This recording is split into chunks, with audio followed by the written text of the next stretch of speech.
লেজের উপর পা দেওয়া ছিল, বুঝতে পারিনি, ঘুরে করে বাইট করে দিয়েছে।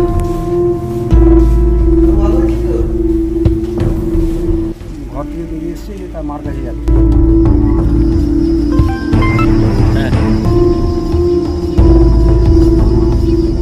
সকাল 9টা নাগাদ এক খবর পাই। মাধ্যমিক পরীক্ষা তৃতীয় দিনে সাপের কামড়ে অসুস্থ হলো এক মাধ্যমিক পরীক্ষার্থী। চিকিৎসার জন্য ভর্তি করা হলো বেলদা সুপার স্পেশালিটি হাসপাতালে। হাসপাতালের ভিআইপি রুমে বেডে বসেই পরীক্ষা দেওয়ার ব্যবস্থা করল প্রশাসন। শনিবার সকালে ঘটনাটি ঘটেছে পশ্চিম মেদিনীপুর জেলার বেলদার সবুজপল্লী এলাকায়। জানা গিয়েছে, বাড়ি থেকে বেরিয়ে মায়ের কাছে যাওয়ার সময় কোনো এক অজানা সাপের লেজের ওপর পা দিলে পায়ের ওপর কামড় বসায় সাপটি। এরপর পরিবারের লোকজন তা জানতে পেরে তড়িঘড়ি করে ওই মাধ্যমিক পরীক্ষার্থীকে বেলদা সুপার স্পেশালিটি হাসপাতালে নিয়ে আসে চিকিৎসার জন্য। সেখানে চিকিৎসা চলার পর পরীক্ষার্থীর অবস্থা স্বাভাবিক হলে প্রশাসনের তৎপরতায় হাসপাতালের বেডে বসেই পরীক্ষা দেয় বেলদা গঙ্গাধর একাডেমির মাধ্যমিক পরীক্ষার্থী জ্যোতির্ময় জানা। তার মাধ্যমিকের সেন্টার পড়েছিল খাকুরদার বড়মোহনপুর হাই স্কুলে। ওই মাধ্যমিক পরীক্ষার্থী জ্যোতির্ময় জানায়, পাশের বাড়িতে যাচ্ছিলাম, তখনই দেওয়ালের কাছে থাকা একটি সাপের লেজের ওপর পা পড়ে যায়। এরপর পায়ের ওপর কামড় বসায় সাপটি। তবে কি সাপ চিনতে পারিনি। জ্যোতির্ময় দাদু বললেন, বাড়ি থেকে বেরিয়ে মায়ের কাছে যাচ্ছিল, সেই সময় অজানা কোনো এক সাপের লেজের ওপর পা দিয়ে দেয়। পায়ের ওপর সাপ কামড় দিলে চিৎকার শুনে ছুটে আসি আমরা। এরপর ওকে তড়ি ঘড়ি এখানে নিয়ে আসি। ঘটনার খবর বিদ্যালয়ে জানালে এখানেই মাধ্যমিক পরীক্ষা দেওয়ার ব্যবস্থা করে দিয়েছে প্রশাসন। না, ওটা সাধারণত কি হয়, মেল করে আছে, হ্যাঁ, ওই মেলেই থাকে, মেল থেকে প্রিন্ট করে আমরা সাইন করে দিই। কখন কামড়ালো তোকে?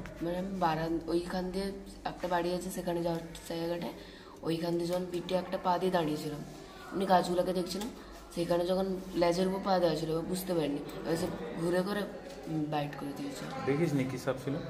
না, বুঝতে পারিনি। দিয়ে করে আমি পাটা যে ছেটে দিয়েছি, সে নিচের দিকে পড়ে গেছে। তখন যে বেড়াটা ছিল তো বুঝতে আর পারা যায়নি। কখন নাগাদ হয়েছে এটা? এটা 8টা, 8:30 নাগাদ। তুই কোন ক্লাসে পড়িস? 10 মাধ্যমিক। কোন স্কুল? গঙ্গাধর, বেলদা গঙ্গাধর একাডেমি। কি নাম তোমার? জ্যোতির্ময় জানা। আমার নাতি সকালবেলা ঘর থেকে বেরিয়ে এসছে যে তার মার কাছে যাবে। ওই সামনে একটা প্রাচীর ছিল, প্রাচীরে পা দিয়ে দাঁড়িয়েছিল। দাঁড়ানোর পরে তারপরে একটা লেজে পা পড়ে গেছে। পা পড়ার মাত্রই ছোবল দিয়েছে। কী ছোবল দিয়েছে তার বলছে যে একটা সাপ। দিয়ে তারপর গিয়ে যখন দেখা হয়, তখন দেখা যায় একটা থেকে রক্ত বেরোচ্ছে, আর একটা হালকা বসে স্পট, আর একটা বেশ স্পটটা খুব বেশি। কিসে, কোন স্কুলে পড়তো, কি নাম?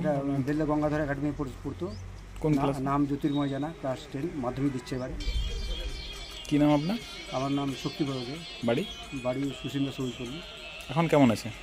এখন তো পরীক্ষা দিচ্ছে, এখন রিপোর্ট হচ্ছে, রিপোর্ট এখনও আসেনি। একটা রিপোর্ট এসছে, ইউরিনের রিপোর্ট এখনও আসেনি। আমরা আজকে সকাল 9টা নাগাদ এক খবর পাই আমাদের জেলা অফিস থেকে যে বেলদা গঙ্গাধরের ছাত্র বড়মোহনপুর তার সেন্টার, সেখান থেকে একটি ছাত্র সেই হাসপাতালে ভর্তি আছে, তার পরীক্ষা ব্যবস্থা করতে হবে এবং আমরা তৈরি করি সমস্ত সব কিছু পরীক্ষা ব্যবস্থা নিয়ে আমরা এই বর্তমানে তো দেখতে পাচ্ছেন আমরা হাসপাতালে উপস্থিত হয়ে গেছি। 10:30 আগেই 10:25-এ চলে এসেছি। 10:45-এ ঠিক সময়ে অ্যাজ ইউজুয়াল পরীক্ষা শুরু হবে। স্যার, মাঝখানে যদি কোনো ছাত্রের অসুবিধা হয় সেক্ষেত্রে কি নিয়ম? সেক্ষেত্রে ডাক্তারবাবু আছেন, সে কিন্তু হাসপাতালে আছে, আর যেমন পরীক্ষা দিয়ে দিবে। আমাদের ইনভিজিলেটর আছেন, আমাদের অ্যাডিশনাল সুপারভাইজার আছেন, আমরা সব দেখছি, কোনো অসুবিধা যাতে না হয়। এবার শারীরিক যদি অসুবিধা হয় তার জন্য ডাক্তারবাবু আছে। কি নাম ছাত্রের? স্যার, ছাত্রের জ্যোতির্ময় জানা। জ্যোতির্ময় জানা, এটা হচ্ছে বেলদা গঙ্গাধরের ছাত্র। কি নাম স্যার আপনি? আমার নাম গৌতম হালদার, অফিসার ইনচার্জ, বেলদা প্রভাতী বালিকা বিদ্যাপীঠ।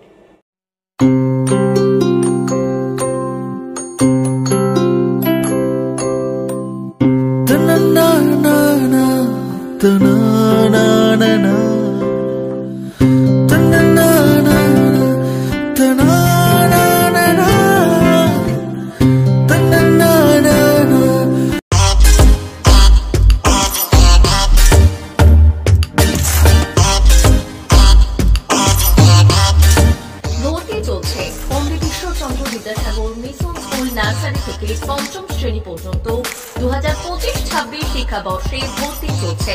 পড়ুয়াদের পড়ার ভীতি দূর করতে রয়েছে বিভিন্ন ধরনের ইনডোর গেমের ব্যবস্থা।